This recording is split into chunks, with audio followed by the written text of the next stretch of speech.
Now discussing the next topic, which is angle of friction and angle of repose. Now coming to angle of friction first of all. Suppose this is a surface, a body is lying on this surface, weight of this body is acting downwards, let this be mg.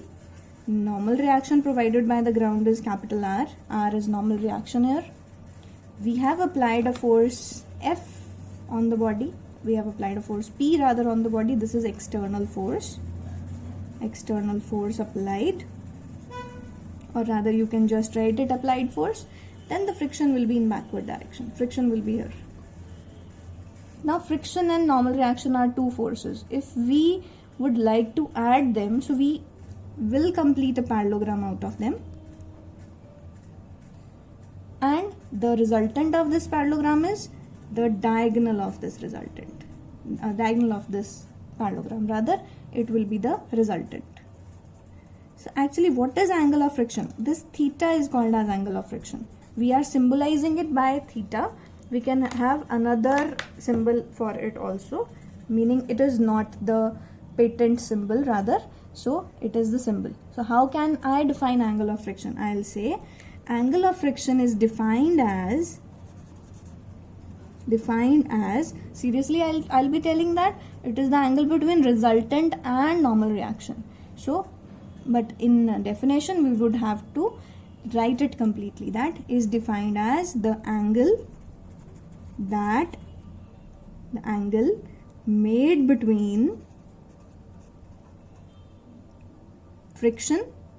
angle made between normal reaction and resultant.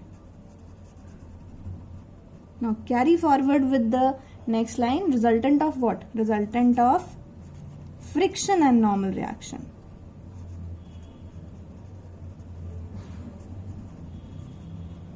Now solving it, I'll be giving the name O, A, B, C. In triangle OAB. If I find out tangent theta would be equal to perpendicular AB upon, this is base will be OA rather. What is the value of now tangent theta? AB is equal to friction and OA is equal to normal reaction. So friction upon normal reaction further is equal to mu. Hence tangent of angle of friction is equal to normal reaction. Tangent of angle of friction is equal to coefficient of friction. So this is your first relation, first mathematical relation in the chapter friction.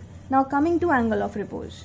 Now for discussing angle of repose, I must take the help of something. Let this be a horizontal surface and a substance, say of mass m, is placed over it. Now because this thing is placed horizontally, the clutcher is having a base which is kind of flat. It is placed on the surface and it is applying a force mg over the surface, and the surface is providing it with normal reaction, so clutcher is not moving. Now if you will give some kind of angle to this surface, I am giving kind of angle, you will see my right hand is pulling this thing up, so some force will be applied on the clutcher. You might think that force is due to gravity. The clutcher will be just at the verge of motion.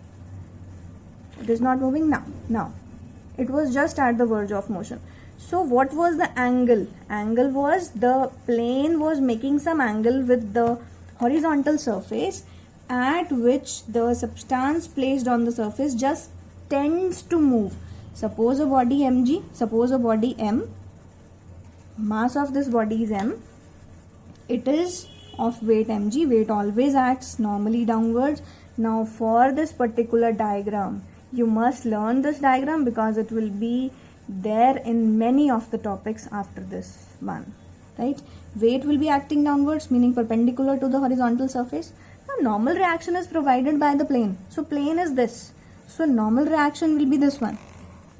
Normal reaction is normal to the plane. Now plane is this, so normal reaction no more balances the weight. Obviously body would be at the verge of motion. Now the angle, minimum angle at which the body was just at the verge of moving is called angle of repose. Now angle of repose is defined as the angle that the plane makes with horizontal such that body placed on it is just at the verge of motion. Now what is the force that is making this body move? Because I didn't apply any force on that body. So the extraplotting normal reaction, this angle is also alpha. Why? Because angle between two lines is the angle between their perpendiculars. So resolving weight mg, it is mg cos alpha, and exactly perpendicular to mg cos alpha, it is mg sin alpha. Mg sin alpha is along the plane. This mg sin alpha is making the body move downwards, and normal reaction is being balanced by mg cos alpha, and mg sin alpha is making the body move downwards, but body is not actually moving, meaning there is a force of friction present which is balancing the mg sin alpha, force of friction, because body is not actually moving, it is just at the verge of motion. Alpha is that angle at which we are discussing the limiting friction. So but for the time being, friction is somewhat lesser, mg sin alpha is somewhat larger, because body start होने वाली है ना, बस tend है, मतलब it is just tending to move. But for the time being we can consider them to be equal. F is equal to mg sin alpha. If you will divide these quantities, F upon R, equation 1, equation 2, divide 2 by 1, you will get sin alpha upon cos alpha, because mg would cancel with mg. So F upon R will be tangent alpha. But F upon R is equal to mu. But mu was equal to tangent theta, also angle of friction. Meaning theta and alpha both are equal to each other. So numerically, angle of friction and angle of repose both are equal to each other. But angle of repose is discussed in the case when the body is on the inclined plane, but theta is discussed in the case when the body is placed on a horizontal floor. Now the next topic would be coming, and those next topics are going to use exactly this diagram but in a different manner.